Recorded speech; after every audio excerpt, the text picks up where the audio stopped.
again, everybody. Let's pray together. Loving God, may the words of my mouth and the meditations of our hearts and minds be pleasing to you, our rock and our Redeemer. Amen. So this 4th of July weekend is when we celebrate being citizens of the United States, a free country, the United States of America, and all of the good of that. But we're thinking back to 1776 and a group of people who got together at the risk of their lives. I think, so many times I've seen the Declaration of Independence and seen the signatures and not really gotten how risky that whole thing was.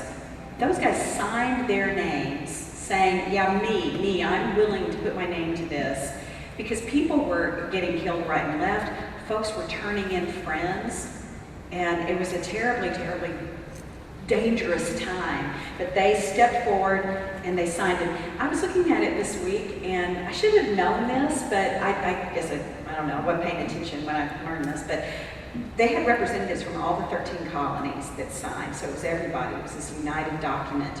And most of the names I was unfamiliar with, but we know Thomas Jefferson and John Adams and John Hancock, because he wrote so big across there. But these were just ordinary people who said, I'm willing to stand up and to risk my life for something that's bigger than me. I'm willing to risk everything for this community. And in a way, they were thinking about us. They were thinking about future generations of people who would come and would be part of this great country. And they did this courageous thing for us. And we're still benefiting from it. So it's not, I just hadn't really taken in for a while how much courage it took for them to do that. But they were clear in their convictions. And each of them, historians talk about how they each had these amazing gifts and graces. They were uniquely situated to be the ones to come together and to do this new thing. And then they did it. It's a pretty awesome thing. Today, our text is from the book of Esther, which is just a very short story that's kind of nestled in the Old Testament. If you're doing 90 days through the Bible, we went through Esther just last week. And moving on. But I realize that it's really hard to deal with the Old Testament without having some basic framework. So I'm going to take a minute. I'm going to give you a primer on kind of the Old Testament and what was going on. So if you imagine 1,000 years before Christ, just in general, think of that as when King David, we've all heard King David, the greatest king of Israel, we talked about him the week before last, he was a mess. But the reason he was great was he brought all of the land, all of the 12 tribes of people together and under one king. He was the first king that they had. His son Solomon built the temple. That 100-year period of Solomon and David and kind of around there was the top of the history for them. There was this whole part of Israel that was the north, and then there was the south. Jerusalem, the temple, is in the south. What's important to know about that is that pretty soon after Solomon, the north and the south split. The north had terrible kings. They were awful. The south had mostly terrible kings. There were a few good ones. But here's the thing to know. The north was more populated. It had industry and military might. Any trade route coming from Egypt or anywhere else had to go through the north. They had the port. So the north was the powerhouse. And they decided in the 800s that they were going to quit paying their money to the big bully on the block, which was Assyria. Assyria was the powerhouse in the whole region. And the north I think they just got kind of cocky. And they just decided that there were a lot of other things, but just know they made Assyria mad. So Assyria just came in and went whoa on the north. They wiped them out. And the way they did it, their strategy was to prevent any revolt from happening, take the people and scatter them all over the empire, and then bring other people in, foreign people, to settle the land, because they still wanted the money. They still wanted them doing what they were doing and paying tribute. So the 10 tribes of Israel that lived in the north, that part is called Israel, were gone. So if you've ever heard people talk about the lost tribes of Israel, that's what they're talking about. Assyria came in and wiped them out. They were gone, which left just these country hill people. I just came from Branson, Missouri, so that holds a whole new meaning for me about the hill people. But they down in the south, they had Jerusalem. They were 2 tribes left, and the main one was Judah. That's where we get the word Jewish. from Judah. Okay, Judah's going along, everything's fine. They're getting a little stronger. Still not in the north. The north is gone. But Judah is getting stronger. Still the people of God, worshiping Yahweh. But now the big powerhouse on the block is Babylon. And Babylon came in 580 and grabbed the south. They destroyed the temple. They destroyed the walls of Jerusalem. But instead of doing this thing where they scattered the people, they took them all together. The leaders, the intelligentsia, the artisans, all of the people of Judah, except for a few farmers that were left in place. They took them all en masse and moved them up and over to Babylon together as a community. And they were in Babylon for 50 years until a new king, Cyrus, said it's okay to go back. So they went back and then started trying to rebuild from rubble. That was all that was left of the temple and Jerusalem and everything. But that 50-year period when the Jewish people were in exile in Babylon is a big, big deal in Jewish history because they had to reckon with a bunch of things. How do you stay a distinct people in the midst of all this cosmopolitan big city? They were always having pressure to eat differently, but they ate a certain way as the people of God.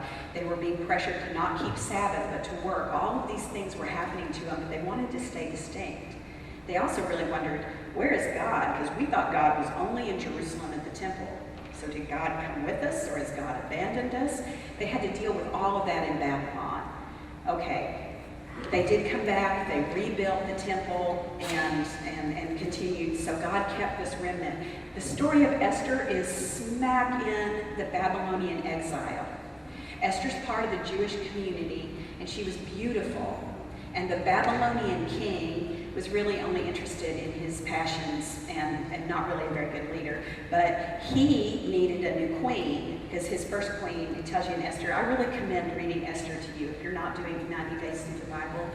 It's such a good story. But the queen of Babylon was sassy to the king, so he got rid of her, and he needed a new queen. Here comes Esther, and he takes Esther as one of his queens. There was a bad guy in the court named Haman. And Haman hated the Jewish people and decided that he was going to wipe them out. He paid a whole bunch of money to do it. So what you've just heard was Esther's uncle talking about how the Jewish people are about to be wiped out. But Esther's the queen. She's in a position to get the king to intervene and save the whole Jewish community, if only she will. And she says, but the problem is I can't just go to the king and say, hey, do this. I can't go to the king at all unless he summons me. If I do that, the penalty is I'm instantly killed. Unless you've been summoned, you cannot go. And Mordecai, her uncle, says, but who knows? Maybe you were put into this royal position for just such a time as this. Maybe that's the whole reason that you're there, is to save the people this way. And she hears that and she says, all right, I'll do it. If I die, I die. And she goes into the king, risking everything. And he has this ritual thing of lowering the scepter, and he does, and then she's able to save her people. So Esther is this huge big deal because Esther, a single woman, saved the entire community of the Jewish people. This was the whole remnant of them in Babylon. If they had been wiped out, they would have just been no more. So it's a pivotal story. But it's got this powerful idea of God working in our destinies to put us into positions where we can do a lot of good for the community if we have the guts to do it. And so we see that. We see that in our founding fathers. It took unbelievable courage for them to sign their names to that Declaration of Independence and be willing to be killed by England. England easily could have tracked them down and killed them. So it took courage, but they did it for the community. And we've seen other examples of people who've done this. Martin Luther King, he was a gifted preacher. He had a passion for the community and for equality, and he stood up even though he knew that it could get him killed. And he said, if I die, then I die. But he was willing to be courageous for the community and put in such a place for just such a reason. Well, we've heard of those, but I wanted to introduce you to a couple that you may not have heard of that I've just come across recently. First, Babe Full Lee. Let's see that first picture. That's Bei Feng Li. He's a Chinese man who drove a pedicab in a big city in China. He didn't make a whole lot of money on a pedicab, but that was how he kind of could help support himself and his family. When he was 74 years old, he went back to his little village to retire, finally, from a very backbreaking job. And he saw these kids out in the fields that were working in the fields because they couldn't afford an education. And so he said, I've got to do something. So he went straight back to the city, got right back on the pedicab, and he started sending every single thing he made. He lived the simplest life you can imagine to support those kids. He put 300 kids through school. And finally, at 90, he said, I've just got to quit now. And he died 3 years later. But after putting 300 kids through college, he did it for his community, even though it was a terrible burden for him. Alive today is Dr. Samuel Carpo from Sierra Leone. Let's see the next picture. This is Dr. Carpo. He was in a fairly safe government kind of job. He's a doctor. But when the Ebola crisis hit, he saw that a lot of people were dying and coming out of the tribal areas. What was happening was that they had deeply held spiritual beliefs about how to care for the bodies of those that had died. And as they were washing them and caring for them, they then became infected. And they were told, no, you can't do that. And the people were being taken from them, and that was causing this deep spiritual rift for them. So Dr. Carpo went and talked to the tribal leaders, and he had this unique way of being able to really deeply listen to them. And he figured out there was a way that they could compromise, where they could attend to the spiritual needs of the people and their burial practices, while at the same time keeping them safe. And he resigned from his government job that he had, and he went to become the leader of the task force, putting himself directly in harm's way of Ebola. And people believe that he is responsible for saving thousands and thousands of lives, and probably turned the tide on the Ebola epidemic in Sierra Leone, because he was willing to put himself at risk for his community, saying, if I die, then I die. And that brings us to Pope Francis. Here's Pope. Pope Francis issued, about a week and a half ago, 2 weeks ago now, an encyclical letter. That has a high degree of authority in the Roman Catholic Church. An encyclical letter is meant to be attended to as a teaching that has authority. And so he issued this letter on the environment. We're United Methodists. We're not Roman Catholic. But when a person of tremendous faith and who is a great voice for Christian people speaks, it's worth attending to. It's worth looking at. It doesn't have authority to bind us, but I think it has a lot to say to us. And so I've spent the last week or so reading the encyclical, and I don't know what I expected, but it's so much more than I expected. And I commend it to you. You can Google Pope's encyclical on the environment. It comes up as a PDF. Or if you don't want to mess with that, I can make you a copy of it if you want to read it. Fair warning, though, it's 183 pages long. And I know that's not really a letter. I'm not sure what that is. It's a treatise on the environment, but it will astonish you, I think, if you read it. For one thing, it's so holistic. He deals with everything so thoroughly and in such a beautiful way. He calls for us to recognize that we're connected. Over and over again through the encyclical, he comes back to this idea of we are all connected with everything, and we're interrelated, and we depend on each other.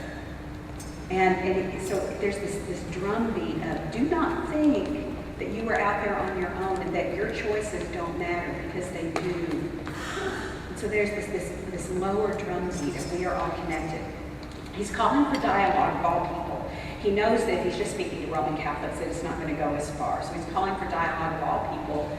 And in the encyclical itself, he brings in other bishops and other popes and other letters and scientific surveys. And it itself, the letter, becomes a dialogue of sorts, because he's got all these voices that are contributing. So it's this remarkable, beautiful look at the problem with our earth and how our earth is crying out to us for help. Just to tell you a few things about it, there's so much there. I'd kind of like to, if anybody's interested, I'd be willing to do like a class where we can read it and talk about it. You could really go deep into this thing. It's an amazing document. He is saying that some of the problems with our environment have to do with throwaway culture, with a sense of individualism that's made us feel like we should be able to get anything we want when we want it, without regard to how that affects anybody else. He says that climate change is attributable to human activity, that that's not the sole cause, but in the last several hundred years, that's been the main cause, so he comes right out and says it. He talks about corporations and their greed, how they go into poor areas and they take the natural resources, but then they don't pay to clean up the mess that they've made, and how all of those kinds of things are problems. He talks about water, but at a deep level, he also talks about all of this being symptomatic of a problem in our own humanity, that there is a quality of human life that has also become degraded. And it has to do with only looking out for ourselves and becoming insular. He talks about an emptiness that we feel that causes us to want to consume more and more. And he has this ringing cry for the poor, that as the earth cries out, so too the poor are crying out. And for those of us that are in kind of good situations, like living in the United States of America, we're going to be some of the last to feel the effects of the environmental damage that's being done. The first people to feel the effects are the poor. And a lot of them are already feeling it. They're being displaced by water coming, all kinds of things are happening. But we can pretend it's not. And that serves the interests of a lot of people who are making a lot of money. And so he's really square between the eyes on that sort of thing. He calls for a legal framework and wise leadership.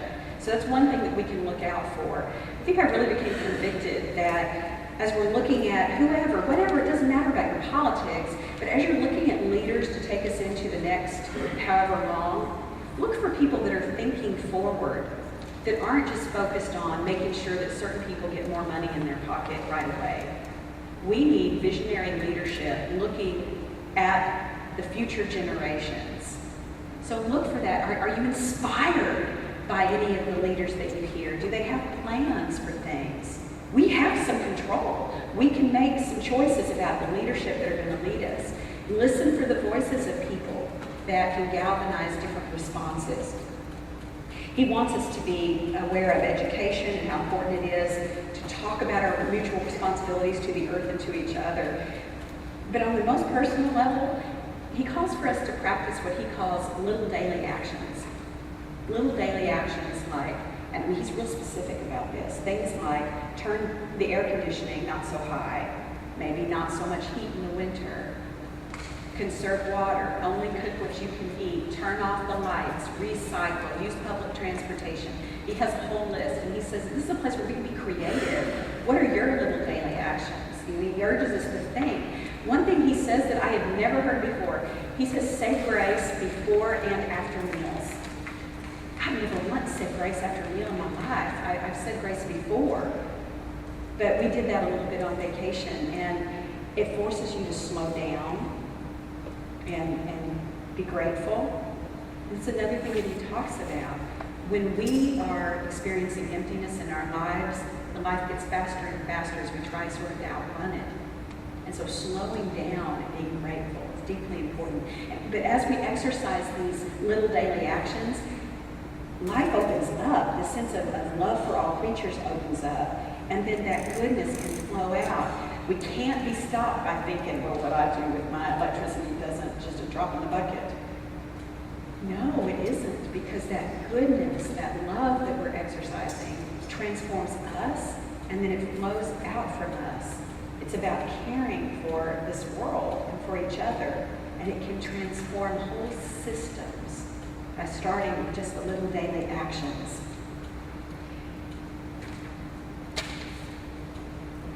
He talks a lot about our need for depth and authentic human experience and how we're missing it. This really resonated with me. We can become very superficial with our technologies and just the way we're living our lives, and I want to give you this taste of what he says on the subject. The accumulation of constant novelties exacts a superficiality which pulls us in one direction. It becomes difficult to pause and recover depth in life. Let's refuse to resign ourselves to this and continue to wonder about the purpose and the meaning of everything.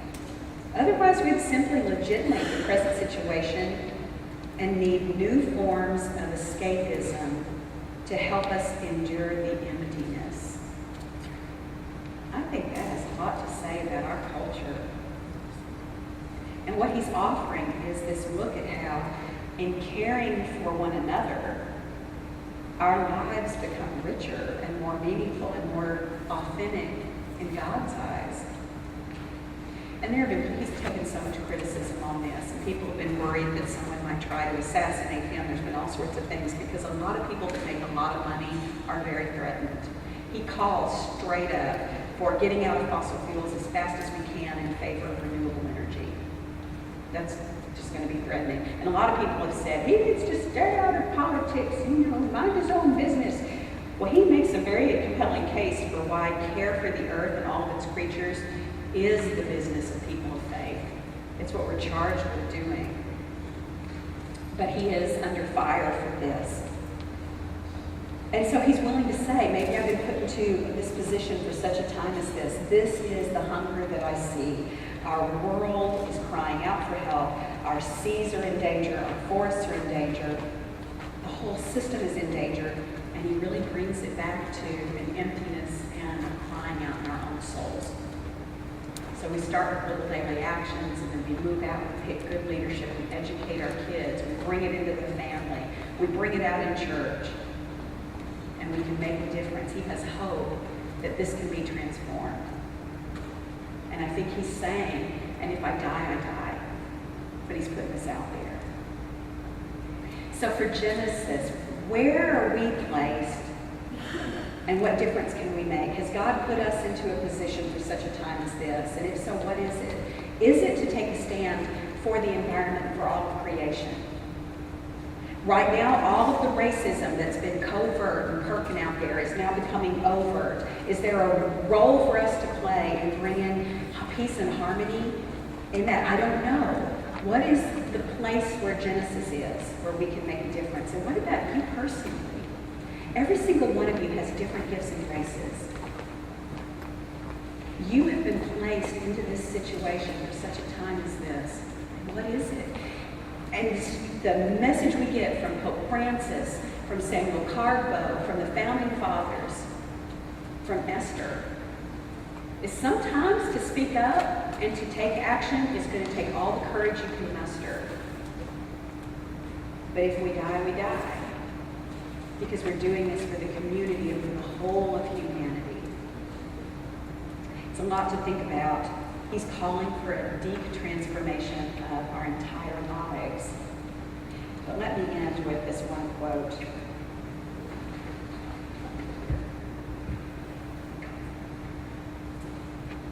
We must regain the conviction that we need one another, that we have a shared responsibility for others and the world, and that being good and decent are worth it. Love must become the highest and constant norm for all activity. Because who knows, maybe we have been placed in such a position for such a time as this. We pray. Loving God, sometimes our hearts are open and willing and we just don't know what you would have us do. And sometimes our hearts are not open and willing because we're frightened. There's pressure all around. Guide us and work through us. Help us to see what you would have us do and have us be. Help us to start to take little daily actions that are exercises of love and kindness that help all of creation sing its own hymn to you. Help us, Lord, to leave an earth for future generations that's habitable and reflects your glory.